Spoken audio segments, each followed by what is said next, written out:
Full disclosure, I'm Robin Farzad. The bull market in everything. Are asset prices too high?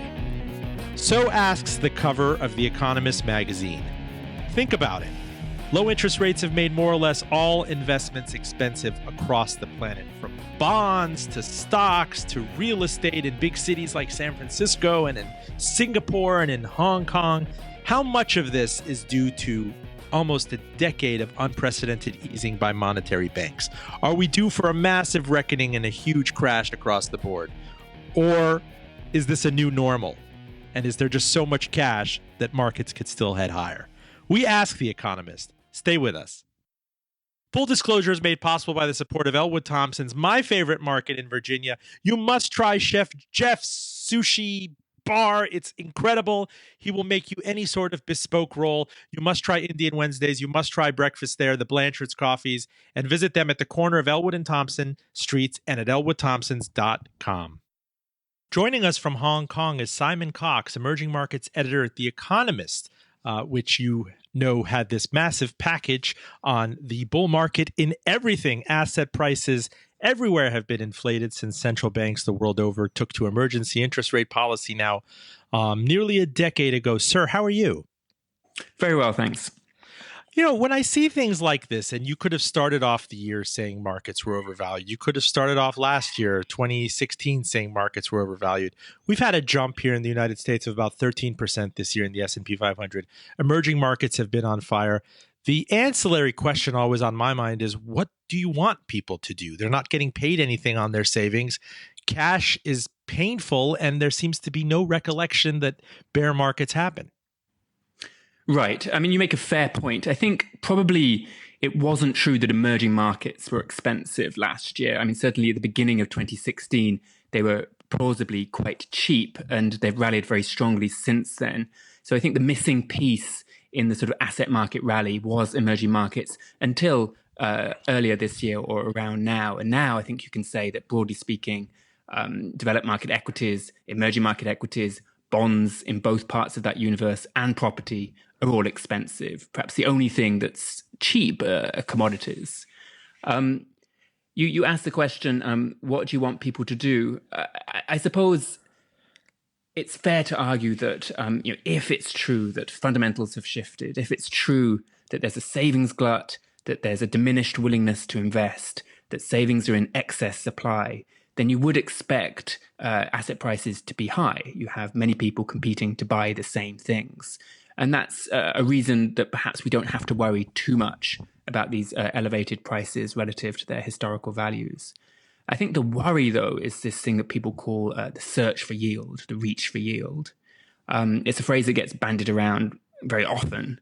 Perhaps the simplest way to describe it is to sort of think of the case of a typical pension fund. And it may be in the past, the pension fund could get 5%, say, a 5% return for some modest amount of risk.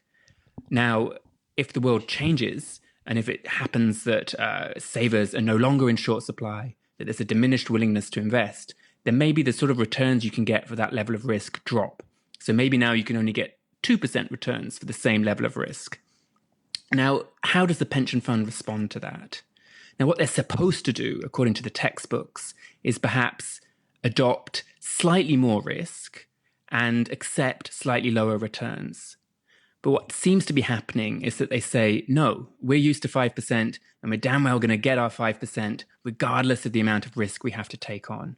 So you see pension funds and other institutional investors reaching for yields, that is, investing in new asset classes or riskier assets, going to more exotic locations, entering into alternative investments in order to get their 5%. That's not a textbook response that you would expect. And I see from the Economist opener, the bull market and everything, it says, consider, for instance, investors' recent willingness to buy euro bonds issued by Iraq, Ukraine, and Egypt of yields around 7%. Well, exactly. Those are three very good examples. The other example that obviously people are citing is Argentina selling a 100-year maturity bond, a century bond, despite its long history of repeated defaults. These are very eye-catching bond issues that really illustrate how hungry people are for yield. Do you believe in that term that monetary people in the United States and investment managers throw around as financial repression? That central banks take rates so low, they just smoke you out of safety and annoy you for this long? I mean, we're talking about interest rates. The Fed's main interest rate before the onset of the financial crisis was above 4.5%. Now it's in the mid 1.5% range, and we're talking about record stock markets, unemployment at its what if you want to believe it or not, the natural level. Inflation is very subdued. Shouldn't rates be a lot higher to kind of compensate for the fact that the world has recovered and that there should be a competition for people's restive cash? No. So I don't agree with the term financial repression as applied to the United States. I mean, I often write about China. If you want to talk about financial repression, then China's the place to look at it, where until quite recently, there were ceilings, there were caps on the interest rates that banks could offer to depositors. And then there was a very determined effort by the central bank to buy up dollars and also to sterilize those foreign exchange purchases, all of which took place in the context of capital controls that kept domestic savings captive. There was financial repression in China. America is very different. I think perhaps the easiest way to think about it is to distinguish, if you can, between the level of interest rates, let's say the level of benchmark base interest rates, and risk premia. So this is the extra yield, the extra interest rate, if you like, that you would normally expect to compensate you for more risky investments. Now, central banks have to look at what's going on in the economy. They have to look at inflationary pressure. They have to look at employment. And they'll make a judgment then about what the level of base interest rates should be. And I think that their judgment has been, if anything, not dovish enough. So I would not blame the central banks for keeping rates low. But then what also has happened is that the risk premia have been squeezed. And that's largely a result of the somewhat irrational response that I described earlier, this reach for yield. So you could imagine a world in which base interest rates fell by, let's say, 2 or 3 percentage points, and the risk premia stayed the same level. So, instead of, let's say, a 3% Fed funds rate and plus 3% for riskier corporate bonds, you brought it down to 0 for the Fed funds rate, but still plus 3 for riskier bonds. You could imagine that world. That's not what we had. We had the Fed funds rate coming down to nearly 0. And at the same time, the plus 3 went down to sort of plus 1 or plus 2, right? There was a compression in the extra yield you would normally expect for riskier assets. I don't think the Fed's happy about that. I think it worries about that compression. I'm not sure what it can do about it, to be frank. In his most recent letter to shareholders, Vitaly Katsenelson of Investment Management Associates in Denver, he wrote, "The Great Recession may be over, but 7 years later, we can still see the deep scars and unhealed wounds it left on the global economy. In an attempt to prevent an unpleasant revisit to the Stone Age, global governments have bailed out banks and the private sector. These bailouts and subsequent stimuli swelled global government debt, which jumped 75% from $33 trillion in 2007, a decade ago, to $58 trillion in 2014. And that number has only gone up in the past 3 years. It seems like, debt took us into this, but there seems to be an over-reliance on debt to get us out of it and to be the normal." Right. So this is a favorite theme of many people in the financial industry, and it verges on economic illiteracy. What we've seen was a massive over-leveraging of the private sector. This was particularly clear in countries like Ireland, Spain, during the bubble years before the financial crisis. And so these were people who were willing to spend much more than they earned, right? Now, when that happens, it has an effect on the rest of the economy. And a big part of the rest of the economy is the government. So what you often see is that when the private sector is over-exuberant, when it's spending more than it earns, the government sector earns more than it spends. It collects more in tax revenue than it projects out in public spending. There's a sort of seesaw. Now, when this goes into reverse, when the private sector overextends itself, gets a shock, tries to draw in its horns, you see the private sector trying really, really hard to spend less than it earns. But in order for it to do that, someone else in the economy has to do the opposite. Someone else has to be buying the private sector goods, allowing them to earn their money, even as they themselves refuse to spend. And so the government was forced into that role. The government deficits you talked about were the flip side of the attempt by the private sector to run a surplus, to spend less than they earned. If they hadn't done that, we would have had the Stone Age that was mentioned by the investor you just described. So it was absolutely necessary for governments to do that. It was necessary, and also it was sustainable. That's the important point, because you have the private sector, which is trying really, really hard to earn money and put it into some sort of asset, some safe asset. It doesn't want to spend it on other things. It wants to buy something that will store its purchasing power. And a natural place for them to put that money is government bonds. So there was a natural constituency, a natural customer base for the additional debt the governments had to issue. So as long as it was necessary, it was also sustainable. Now, when the private sector begins to recover its risk appetite, when it begins to become willing again to spend more, then those deficits will become less sustainable, but also less necessary. And that will allow the governments to repair their public finances. But until that time, it would be very premature for governments to sort of heed these warnings about excessive debt levels and to enter into premature fiscal consolidation. Full disclosure, I'm Robin Farzad. We're talking to Simon Cox, emerging markets editor at The Economist. He joins us from Hong Kong in his evening, 12 hours ahead. I have to ask you, to the extent that you're there, how do you wrap your gray matter around China, on the verge of becoming the biggest economy in the world? And arguably I would say that if you look at the Jim Chano school of thought, is living in a debt bubble. From 2007 to 2014, if you take McKinsey numbers, the country's debt quadrupled from 7 trillion to 28 trillion. Over the same stretch, its economy tripled, growing from 3.5 trillion to 10.5 trillion. Do you believe that there's staying power, that this can be parlayed into domestic consumption, that it's not just the government printing money and building bridges to nowhere and empty Potemkin cities and bullet trains that nobody uses? How do you think about this? And especially in terms of how it affects the emerging markets across the planet. I mean, how good is Peru if China's not really good for the money? Yes. So I think one of the biggest fears hanging over emerging markets is what will happen to China. And probably the scariest statistic in the emerging markets universe is China's debt to GDP ratio. The number that's often used is 213%, which is the ratio of non-government debt to GDP. And as well as being quite high, it's risen incredibly quickly since the financial crisis. I think there were sort of two phases to that rise. In 2009, it was largely because of a massive increase in bank lending driven by the government in order to counteract the catastrophic effect of the global financial crisis. And you cannot overstate how damaging the global financial crisis was to China's economic prospects. It was a world historic collapse in trade, and they had to do something to compensate. So they urged the banks to lend heavily to governments, local governments, in order to do the sort of infrastructure spending you just described. That was 2009.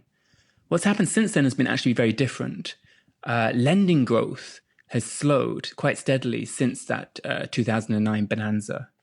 But what's happened is that the other side of the equation, so GDP growth, has also slowed quite dramatically, particularly nominal GDP growth. Everyone focuses on the headline number for China, which has been reasonably steady. I mean, it's never been far below 7%.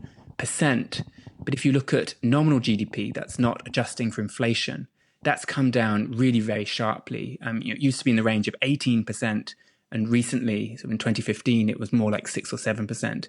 That's an extraordinary slowdown. And it meant that the credit to GDP ratio carried on rising, even though credit growth was slowing. It's a ratio, so there's a top and a bottom to it, right? You have to pay attention to both the numerator and the denominator.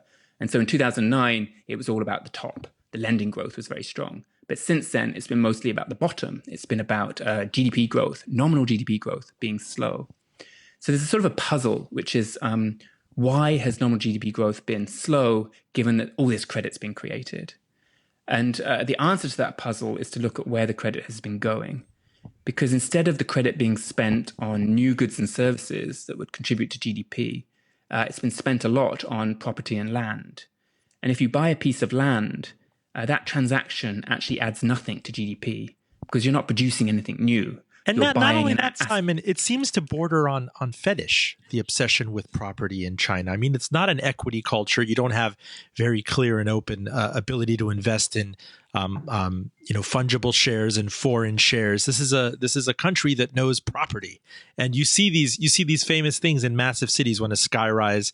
When a skyscraper opens up and people in the lobby wanting to get in and capital formation around property. What is it about China's exploding cities and the hunt for single family housing? Right. I mean, there are a whole variety of explanations. Some of them more arcane than others. I mean, there's actually quite a good economics paper arguing that a lot of this is about China's sex ratio, the fact that it's become harder for young men to find a suitable mate. And so in order to sort of demonstrate their financial worth, they have to save up for a property so that they can sort of offer a potential bride this nice apartment in Shanghai. And then that might be part of the reason for the fetish you just mentioned. But broadly speaking, it's about looking for a store of value, right? This is a country in which incomes have grown quite quickly, but it has suffered from financial repression. The options for savings are fairly grim, fairly meager.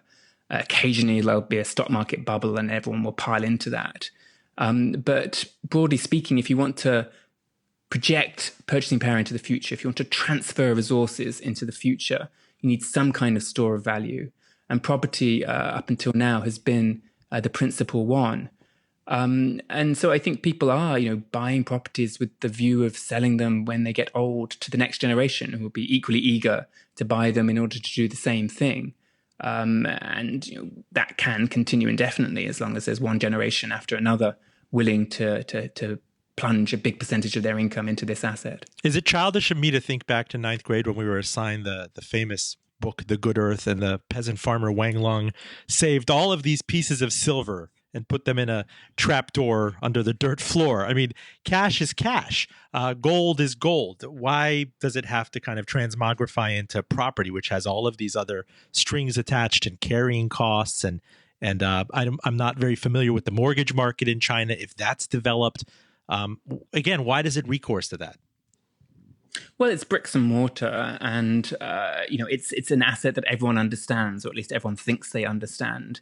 The mortgage market actually has grown very quickly in the last couple of years. It's become one of the new sources of worry. There's always something to worry about with China, and the fast development of mortgages is the sort of latest, the worry du jour.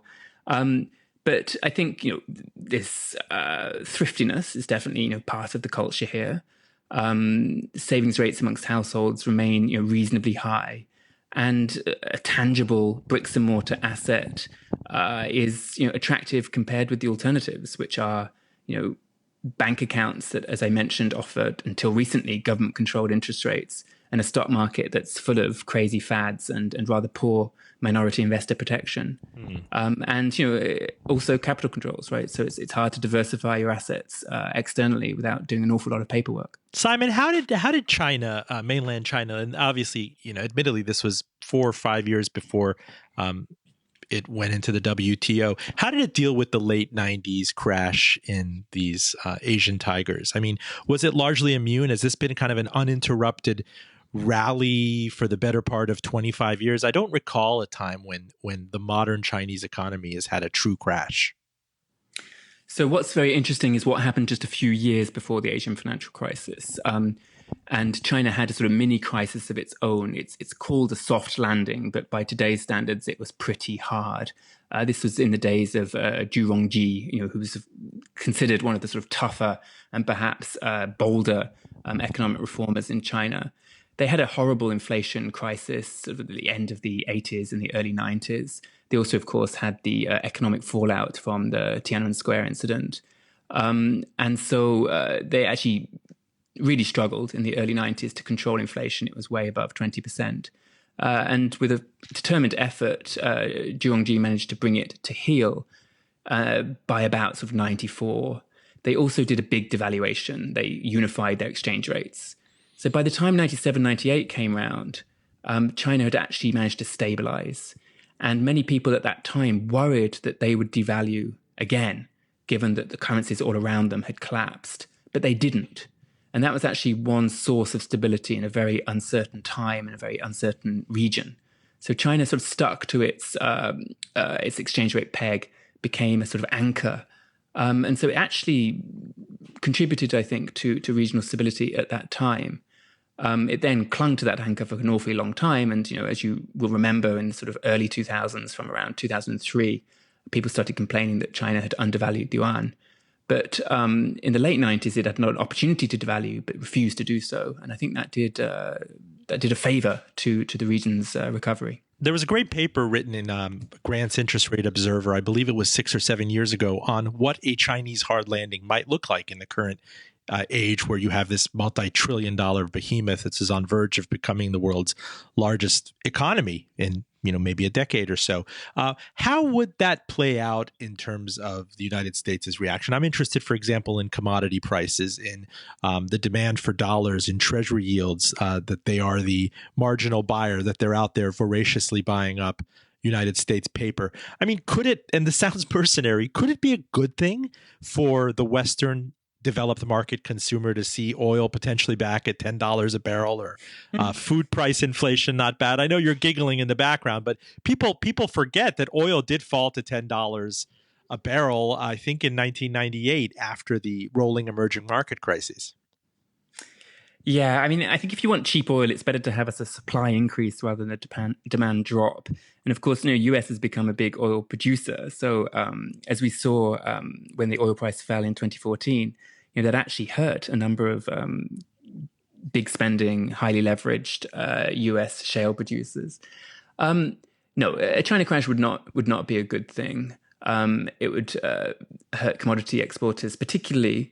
What it would do to the US Treasury market, I think, is interesting, because what we saw in 2015, which was new, I think, was that China affects the rest of the world through financial channels as well as trade channels now. It's always been quite important to trade, but people have always assumed it's been fairly insulated in the financial markets.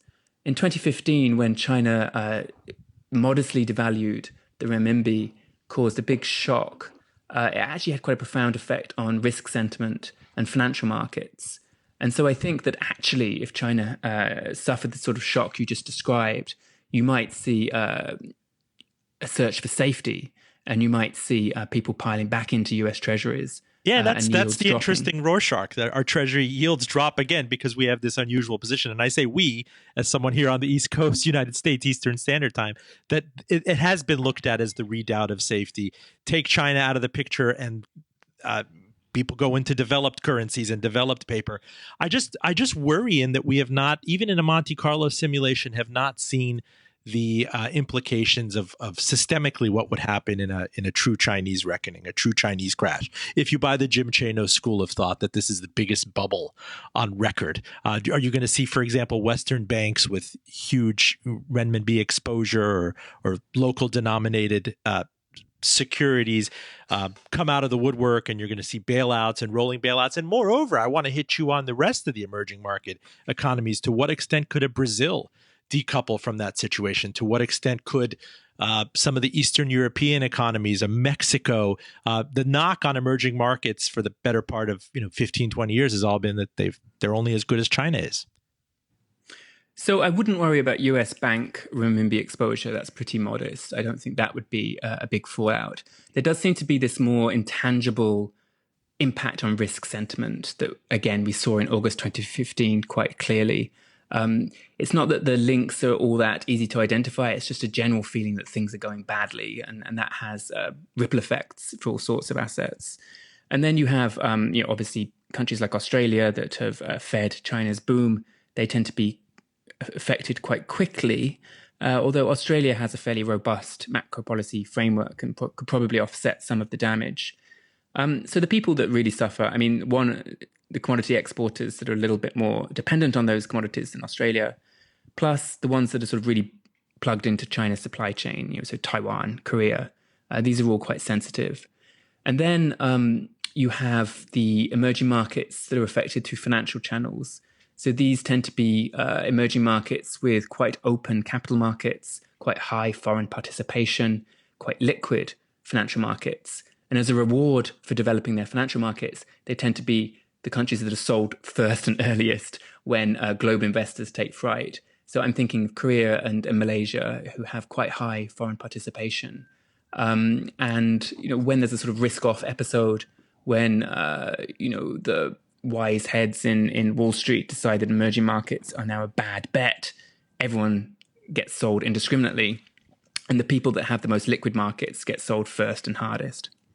I do want to know, and you had this in the subhead in the special report, what exactly is an emerging market? I don't consider South Korea, for example, an emerging market anymore. I think about a Hyundai or a Samsung as a indispensable multinational. This is not the same country where people were collecting their the won and donating jewelry in the streets in 1997 to rescue the economy. It's really come a long way. And especially if you compare it to where it was, say, in 1980 or 1970, I'm really troubled, if you will, by the classifications, because in the end, the investor is buying an emerging market index and hoping that doesn't correlate with the other assets that he has, be it an S&P 500 or a European index fund. What is in a name? I do want to know. I mean, Brazil, Russia, India, China, that was the flavor of the month 12 years ago. But now we look at different tiers of things. In Israel, for example, I mean, that's considered, I believe, a developed economy. But why is that more developed than a South Korea? So that's an excellent question. I think, absolutely, I wouldn't personally consider Korea or Taiwan to be emerging markets any longer. The IMF doesn't consider them emerging markets any longer.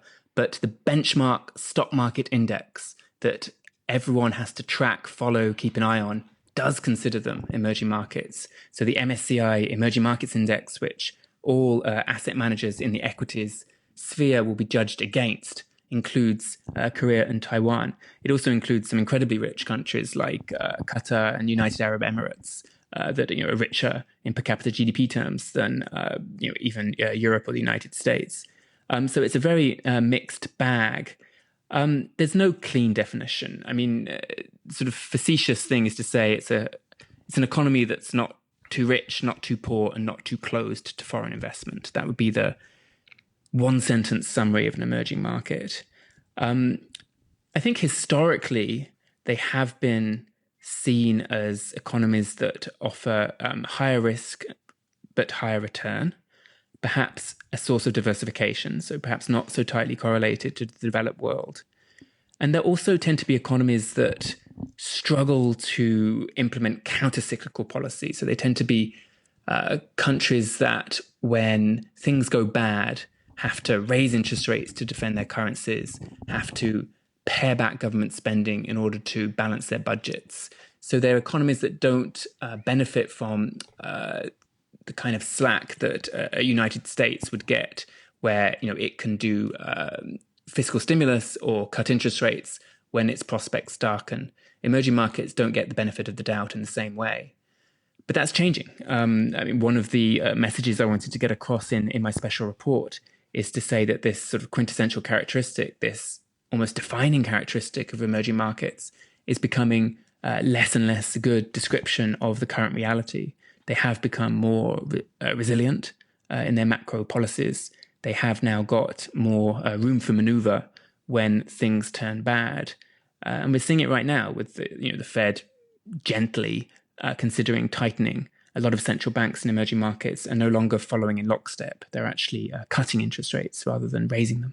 What of commodities? On balance, I mean, these economies do really well when commodities are flush and high in price. I mean, if I think of a Peru, if I think of a Brazil, if I think of an Argentina and the demand for beef and soya beans and whatnot. But why doesn't it cut both ways? What I never understood is that why don't these countries also benefit when commodity prices are in the tank and consumers ostensibly have more money to spend? I think that's been one of the big mysteries of the last 3 years since the 2014 drop in commodity prices. I mean, a lot of economies in my part of the world, in Asia, are commodity importers. And we were expecting an offsetting benefit that would balance out the emerging market pain that obviously Russia was feeling and places like Chile were feeling. We saw that a little bit. So, for example, India had a horrible inflation problem that got a lot easier to deal with when the price of oil dropped. The same is true of Pakistan. Philippines has been doing very well. But I think what happened was there was so much caution that any windfall people got from cheaper commodity prices they saved rather than spent. And the only people who'd been willing to spend were the commodity producers who thought that prices would stay high. We saw this a bit in the US as well, because obviously the United States, although it does now have the shale industry, it's still, broadly speaking, benefits when the oil prices drop. Consumers benefit.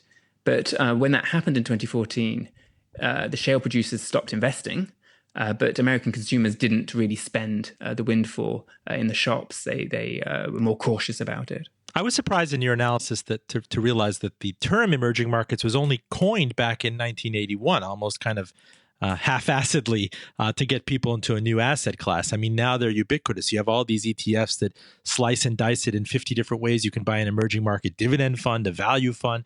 There's high liquidity, relatively lower, cost bases versus, the 200-300 basis points and poor liquidity you'd have to deal with to get into this asset class.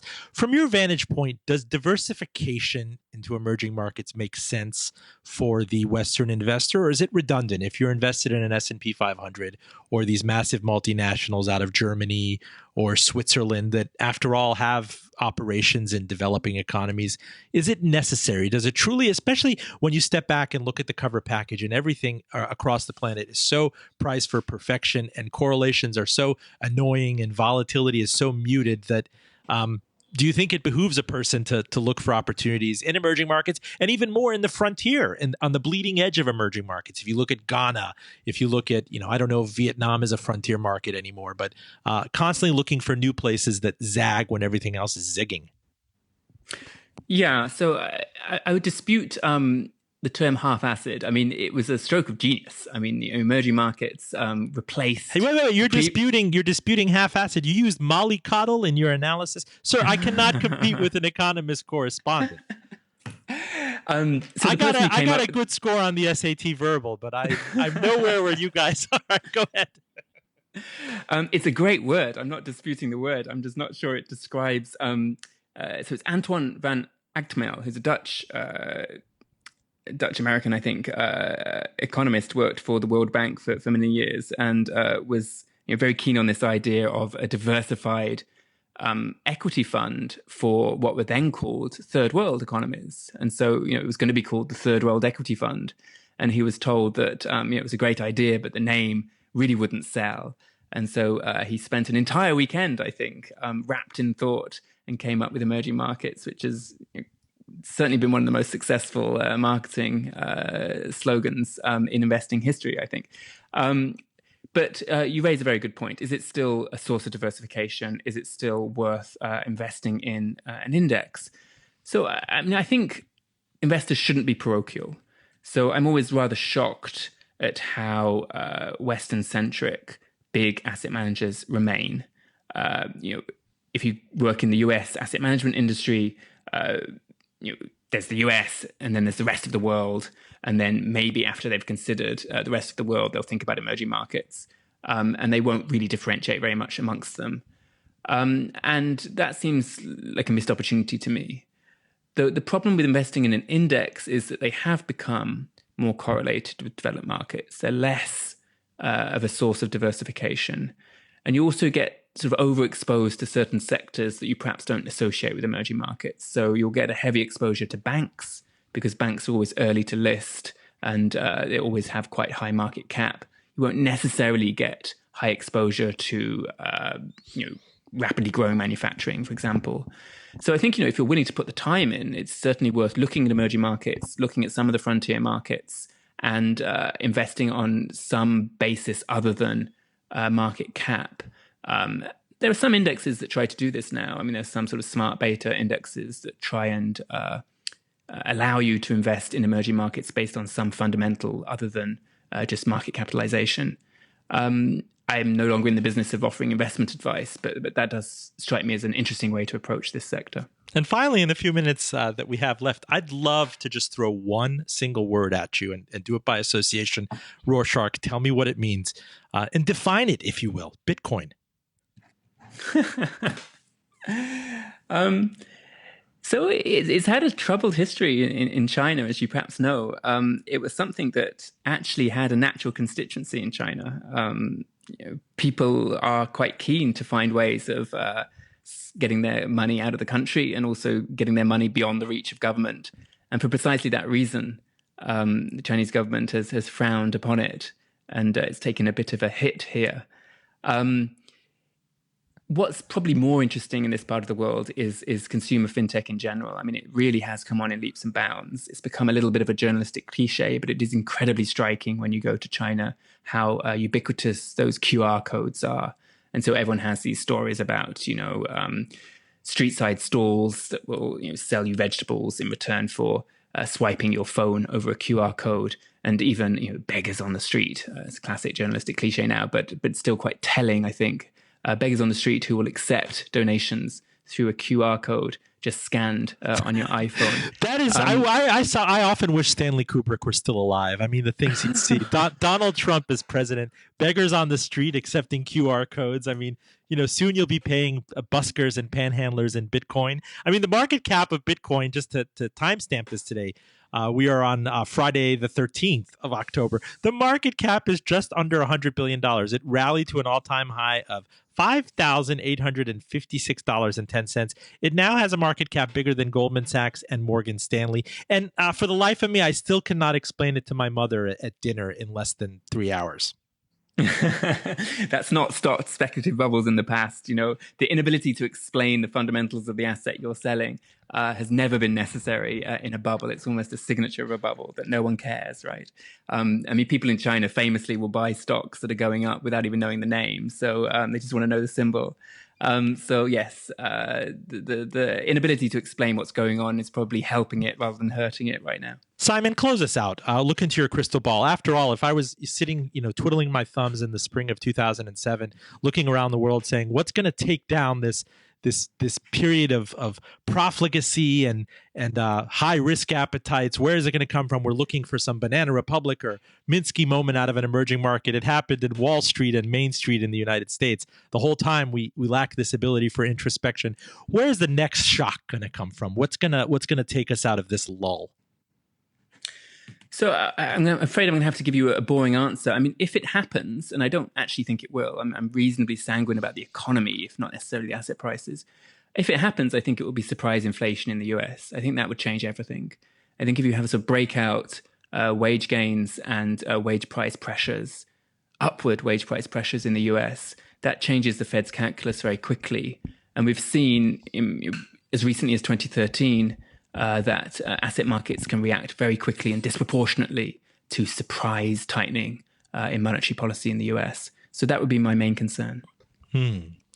Simon Cox of The Economist, thank you so much. Your package was exquisite this week, the emerging markets package. And within the cover package of The Economist on the bull market in everything, Simon was joining us from Hong Kong. I cannot thank you enough, sir. It was a pleasure. Thanks. Full disclosure, catch us and love us on NPR One and on iTunes at FullDRadio.com. On Twitter, we're at FullDRadio, Facebook.com/FullDRadio. Hey, we are dollar, yuan, dong, and peso denominated. Always a margin of safety, never half-assed. Keep calm and mollycoddle on. I'm Robin Farzad, back with you next week.